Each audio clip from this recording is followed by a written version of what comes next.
Hey guys, it's me again. I did part one of my story on my other phone. I was trying to transfer it over. First and foremost, let me introduce myself again.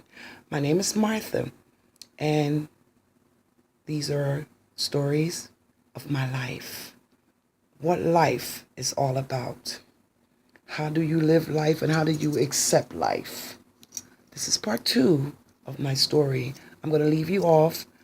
I'm going to tell you where I left off at the first episode of my story. It was about why do men need more than one woman? Why can't one do them? Well, with that being said, with my story in episode one, oh boy, it got a little fierce.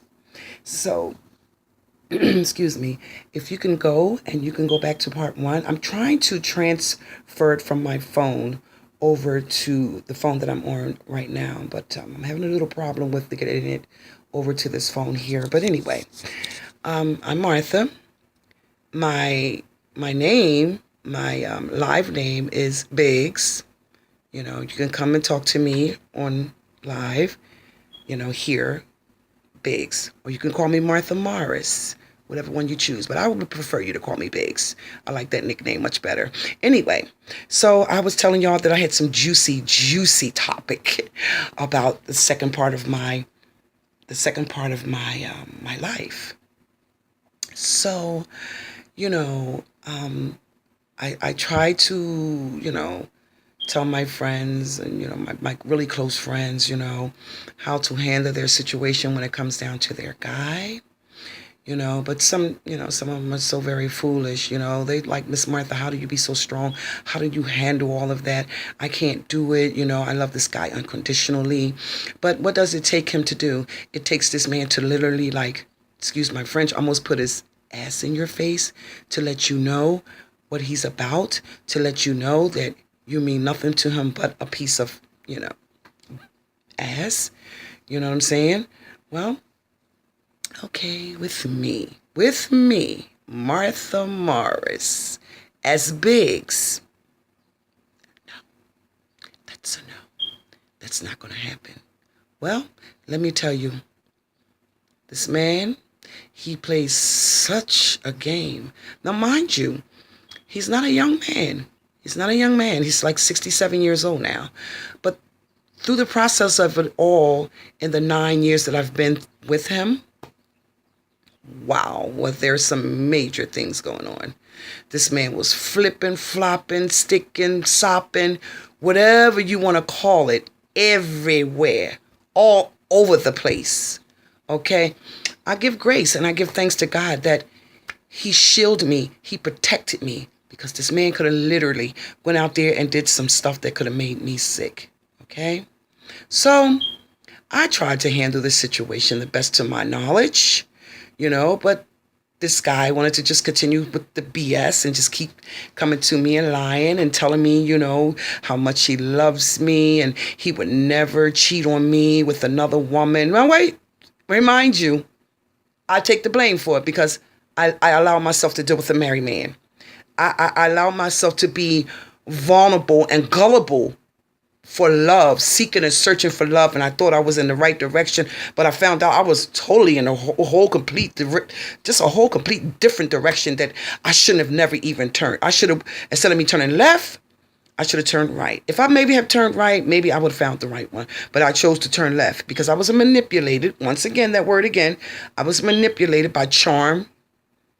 I was manipulated by materialistic things. You know what I mean? And he caught me. He got me. He snatched me up without a wink of a dime. Okay. It took me a long time before I even interact as far as sex, ladies. We're adults. I'm not just going to tell you like I'm a little kid or something like that. It took me a little time to get into it with him because prior to me dealing with him 9 years ago, I was dealing with a gentleman named William Theodore. We called him Buck. Beautiful guy. The man of my life. And God took him on home. May his soul rest in peace.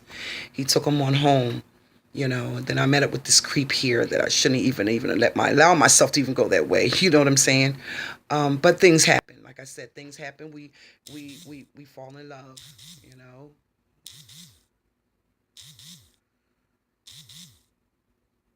We fall in love. So I fell in love,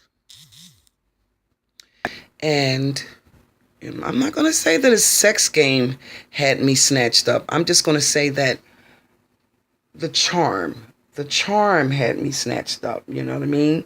He was really good to me in the beginning.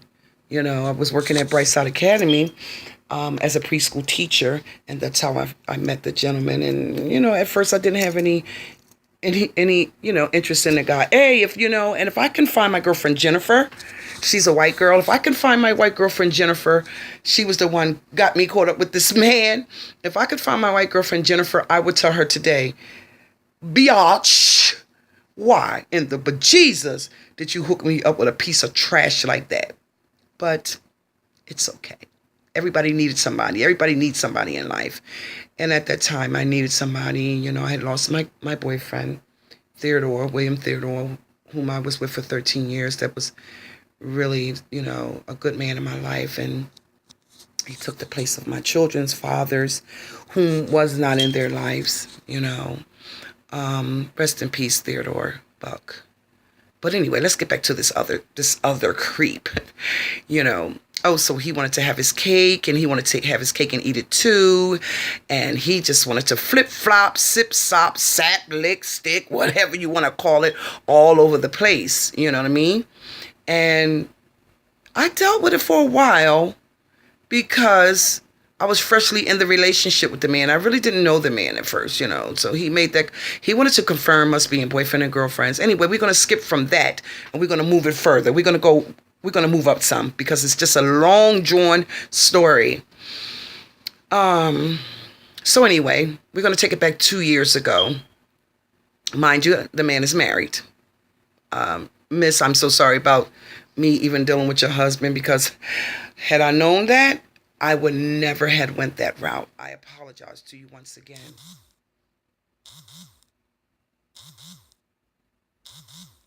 Okay. At any rate, hold on. My phone keeps interrupting me. At any rate, I was dealing with this guy. Oh my God, it was a disaster. This guy was just very handsome, very attractive man. Like I said, he's 67 now. And guess what, guys? He's still out there doing the same thing. It'll never stop. I guess it just have to take God to take him on home, or I guess it takes him for his actual, private part fall off, or, you know what I mean? Or just swizzle up. And anyway, he's no longer in my life. But I just wanted to just give some major things about, a story about my life and what I've been through with this man. That's why I say, girls, be careful. Be careful how you love a man, because a man can just take you so far into manipulating your mind that he will have you so scrambled up, so mixed up and confused in your head, make you to believe that, you're the only one. He would never cheat on you with anybody else, and he loves you very, very much, and you don't trust me. And no, I don't think we should be trusting these men. But anyway, episode 3, I'll get back to you because my phone is ringing, okay? And that's my daughter. See you guys. I'm Martha. Bye.